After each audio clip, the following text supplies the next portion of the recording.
Kepada seluruh masyarakat Indonesia, saya Basuki Cahayapurnama berkomitmen untuk melakukan penggalangan dana kampanye saya melalui partisipasi seluruh masyarakat. Karena dengan cara demikianlah maka demokrasi kita akan naik tingkat mutunya.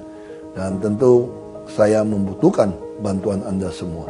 Saya maju kembali menjadi calon gubernur, tentu harapan saya bisa bekerja lebih baik lagi untuk seluruh masyarakat, baik masyarakat yang kecil, menengah maupun yang golongan atas.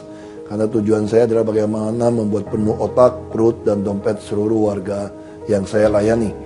Dan tentu saja kalau masyarakat mendapatkan pemimpin yang tidak menerima suap, yang tidak berpihak, tapi hanya taat kepada konstitusi, tentu masyarakat juga wajib untuk berkontribusi mendukung dana kampanye yang ada.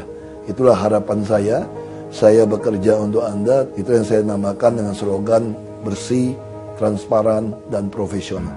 Di dalam sistem demokrasi kita, kami memandang bahwa masyarakat perlu berpartisipasi dalam penggalangan dana secara terbuka agar demokrasi di Indonesia lebih berkualitas dan transparan. Kenapa program penggalangan dana begitu penting bagi kita bersama? Karena pertama, kita membuktikan sebetulnya masyarakat mampu mendukung semua calon-calon pejabat yang bersih, transparan, dan profesional untuk mewujudkan keadilan sosial.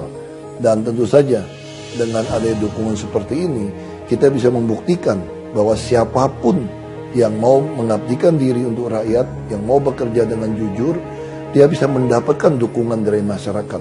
Dan kalau kita berhasil kali ini, maka di Pilkada serentak 2018 maupun setelah pemilu 2019, banyak orang-orang yang mengabdikan diri untuk rakyat bisa dibayar oleh rakyat sesuai dengan profesionalismenya. Dan tentu saja kita bisa mendapatkan pejabat-pejabat yang total melayani, tidak menerima suap, tidak berpihak pada siapapun, tapi hanya memiliki tujuan satu, mewujudkan keadilan sosial bagi seluruh Indonesia. Karena itu penggalangan dana ini begitu penting, karena tonggak sejarah kita lakukan pertama kali di negara Kesatuan Republik Indonesia. Kampanye rakyat membuka kesempatan bagi masyarakat luas untuk melakukan donasi secara online di ahokjarot.id. Kami juga berharap saudara melakukan gerakan penggalangan dana secara keluarga, teman-teman maupun rekan kerja. Ya tinggal datang saja registrasi bersama di ahokjarot.id. Siapa tahu kami bisa hadir ke acara penggalangan dana kampanye rakyat Anda.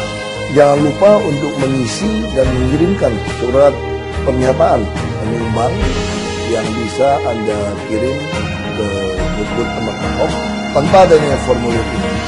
Maka donasi Anda menjadi tidak sah dan tidak dapat kami gunakan untuk dana kampanye. Ayo nyumbang untuk mendukung kampanye kami melalui website ahokjarot.id. Ahok Jarot terbukti.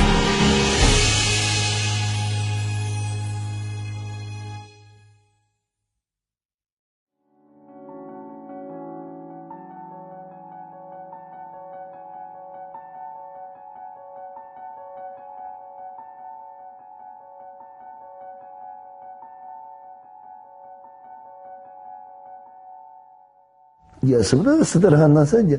Emangnya kamu takut bisa menambah hidupmu jadi semenit? Kalau udah takdirkan mati, mati gak kamu? Mati.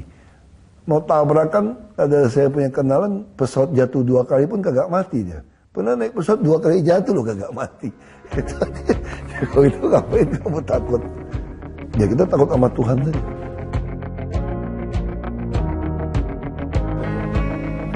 Kalau untuk Pak Ahok, dari saya pribadi, beliau itu orangnya disiplin. Jujur, tegas, pekerja keras. Orangnya disiplin, tegas, transparan. Dan dia nggak akan marah kalau nggak ada sebab gitu. Dan dia itu kalau kelihatan di luar itu kan arogan gitu ya. Ini bukan soal arogan, saya kasih contoh sederhana. Misalnya terjadi kebakaran di ruangan ini. Saudara mengira ini pintu keluar.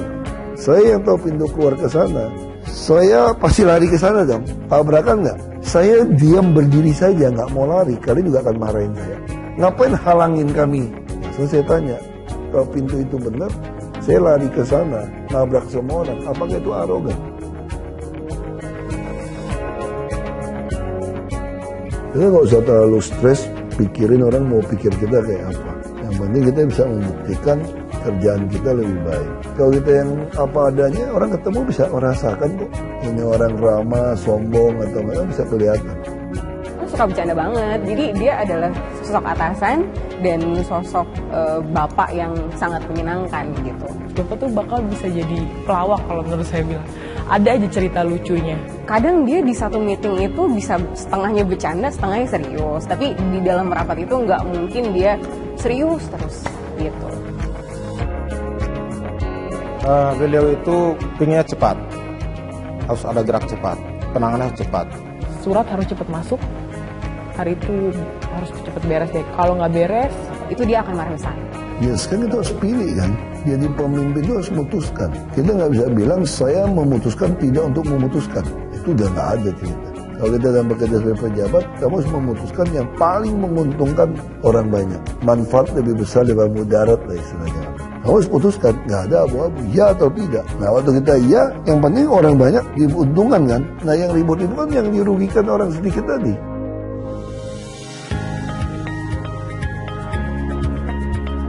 Beliau tuh orang nggak tegaan. Kalau lihat orang butuh bantuan, beliau pasti berusaha untuk membantu. Semampu beliau. Lembut sebenarnya Pak Ahok. Contoh kayak dia itu mati-matian nih perjuangin program KJP. Terus suatu hari dia dikirimin foto ada ibu-ibu sama anaknya belanja di Gramedia. Yang masyarakat kelas menengah ke bawah itu takut untuk belanja ke mall. Ketika dia bisa membantu orang-orang seperti itu mendapatkan hak yang sama, itu pride-nya luar biasa senangnya. Jadi ketika dia capek-capek pun, ketika dia ingat-ingat hal tersebut, itu capeknya hilang. Dan dia selalu bilang itu nggak bisa dibeli dengan apapun sih. Ya kalau yang paling membekas ya ketika ada seorang nenek-nenek, dia terima kasih, ya Allah ya Rabbi dikasih rusuk. Itu sesuatu yang saya pikir nggak bisa saya lakukan waktu saya swasta. Terus saya bisa bantu banyak orang dapat KJP, kesehatan, subsidi bus, rumah susun. Itu yang buat saya ya senang. Jadi sukacita saya melebihi ketika perusahaan saya untung 1,5 miliar tiap bulan. Nah untung 1,5 miliar nggak mungkin saya bagi 1 miliar ke orang miskin. Bisa bagi juga 500.000, 2.000 orang habis. Karena saya nggak bisa ngebayangin ya kalau pemimpin lainnya itu bukan Bapak. Karena saya belum menemukan pemimpin yang seidealis Bapak dan semau melayani seperti Bapak. Saya lihat aja, kita udah kerja dengan baik, programnya nyata, semua jelas. Kita fokus saja. Jadi relawan juga harus tahu persis cara berpolitik saya, yang akal sehat saya itu seperti apa.